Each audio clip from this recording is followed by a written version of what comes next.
We're going to now talk about how to make volatility your best friend, ride out all of the bit of news that is coming in on the global front. We've now seen crude also go back towards $110 a barrel. Our editor Nicholas Dalmio joked just yesterday that is crude behaving like a small cap stock, the kind of volatility that you're also seeing. More importantly, the FIs come back and we sustain India's outperformance as well. To talk about all of this and more, Giri, the head of research at IIFL Securities, is joining us live here on the market. Good morning. This is Nantara. We're talking a time when crude has come down. FIs have started to stage a comeback. So in the equity markets, a lot to be cheerful about maybe going forward. But the bond market, the divergence that we're seeing over there, signaling get ready for recession. I don't know. You're talking about the US bond market or the Indian bond market? Yes. The US bond markets, we've seen what's happened in Japan as well. Japan today has come in to stop the bonds as well from the kind of crash that we've been seeing. But there are multiple explanations possible. For example, there is a flight to safety going on. And typically when that happens, you have a little bit of buying of the long-dated US treasuries and the yields therefore fall. So it might not quite be signaling of a recession only, that a flat or tending to get inverted yield curve signals. So I don't think a recession is being signaled by this yield curve. That's the only interpretation. If you look at the unemployment numbers in the US, they are pretty low. And the fact of the matter is that the Fed has to keep on tightening and sanctions look like staying. So a recession might be too much to expect at the moment, at least for the US, because the US is generally self-sufficient in the big two items, which is crude and gas. And they should probably have smaller problems than importing countries like India. So the problem is more ours than the US markets. That's why I was asking if you're talking about the US market or Indian markets. For India, the high import bill does pose a lot of threats to currency, threats to growth, current account deficit, you name it. And inflation doesn't look like going away. There will be a prolonged period of tightening by central banks. So we might not ever see a recession for a long time. We are supposed to be growing at 7.5% plus. But that number might be pared down to a sub 7 number. I hope it isn't a sub 6 number for FY23 GDP growth.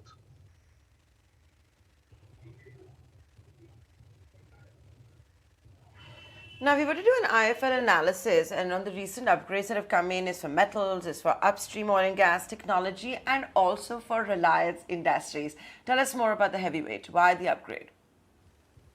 See, the IT sector is a clear winner in the medium term for 2-3 reasons. One, there will be pressure on the rupee if we have a swollen import bill. That helps IT companies as far as their EPS growth is concerned. Second is that, like I said, the US, because of its ability to export commodities or produce commodities, at least to the extent of self-sufficiency, makes it much less vulnerable to a price shock on commodities. And the US economy's growth should probably continue without too much of an interruption, relative at least to the Indian economy's growth. So we'll have a bigger interruption than US. And therefore, on a relative plane, the IT sector, which is US dependent, should do better.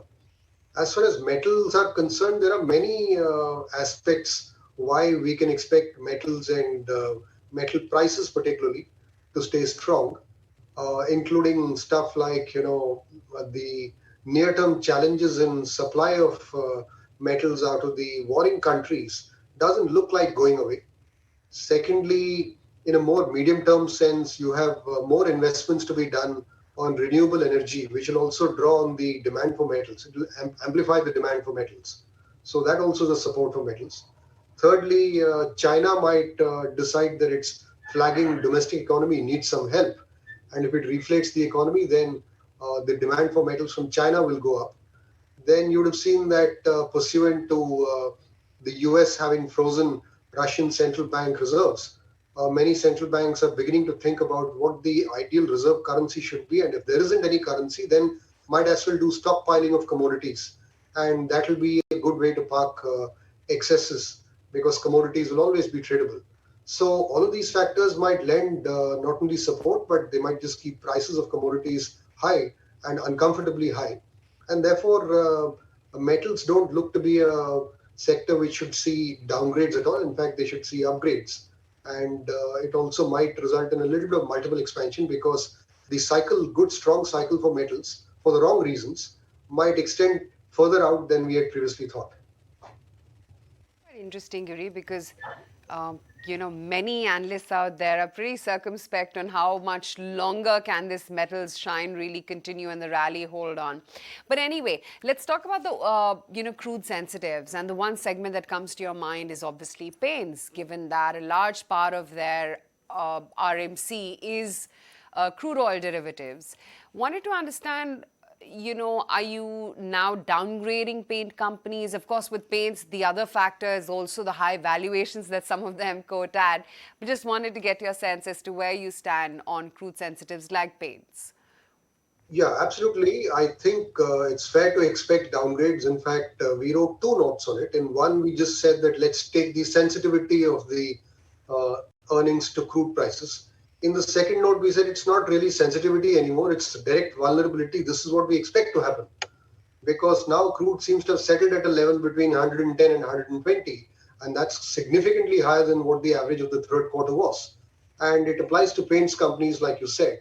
It also applies to consumer electrical companies. It applies to tyre companies. Their input costs are also significantly crude linked.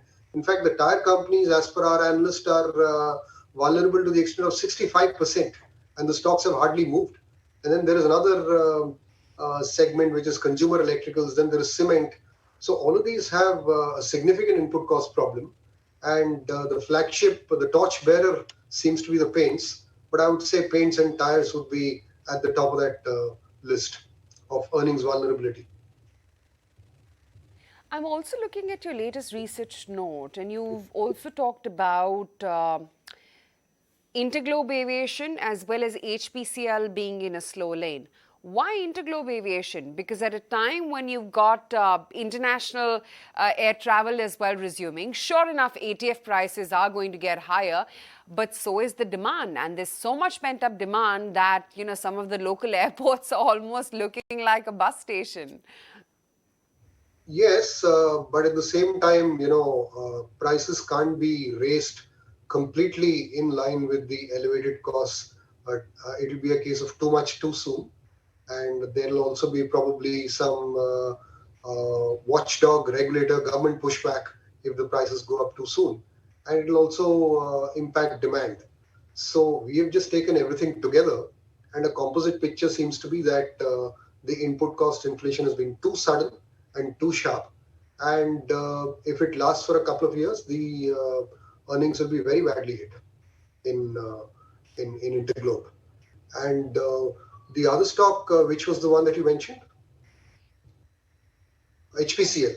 So HPCL, yes. HPCL, well, oil marketing companies will also have a problem that, if crude stays very high and they need to raise the pump prices to make whole, that might be inflationary. There is an RBI study that every $10 of crude increase, if it is completely passed on up to the pump prices, then the inflation is up overall by about 50 basis points.